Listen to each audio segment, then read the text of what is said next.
Al centro di questa enciclica sta una categoria classica della dottrina sociale della Chiesa, quella del bene comune.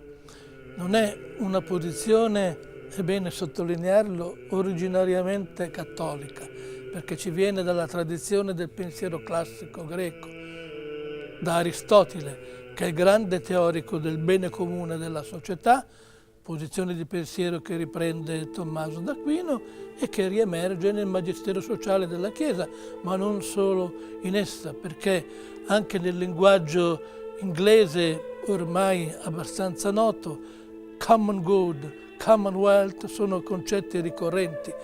Non è soltanto il cattolicesimo che fa riferimento al bene comune.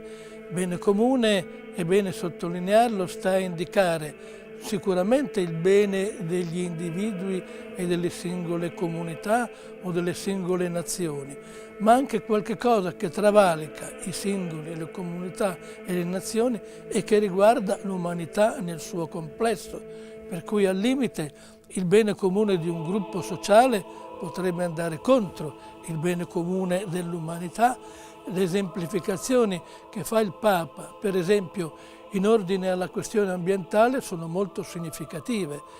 C'è una sezione dell'enciclica dedicata proprio a questo aspetto del problema, dove si mette in evidenza che di fatto alcune nazioni o alcuni gruppi, perseguendo il bene comune di una ristretta comunità, determinano, potremmo dire tranquillamente, il male comune di altri paesi, di altre aree, di altri mondi.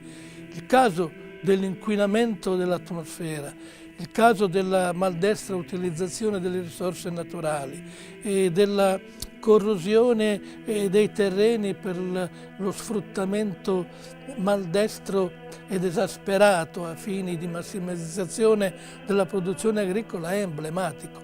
Dunque bene comune significa non fare riferimento semplicemente all'utilità immediata, ma guardare lontano.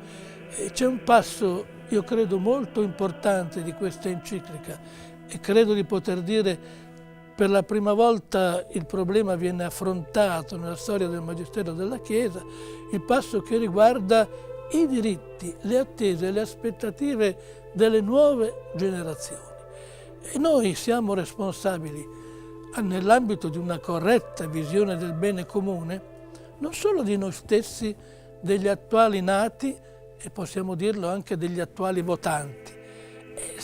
Dovremmo essere responsabili anche nei confronti delle future generazioni, le quali hanno diritto ad avere anche loro a disposizione delle risorse, hanno diritto a poter respirare un'aria respirabile, hanno diritto a poter attingere a un'acqua ancora potabile e così via.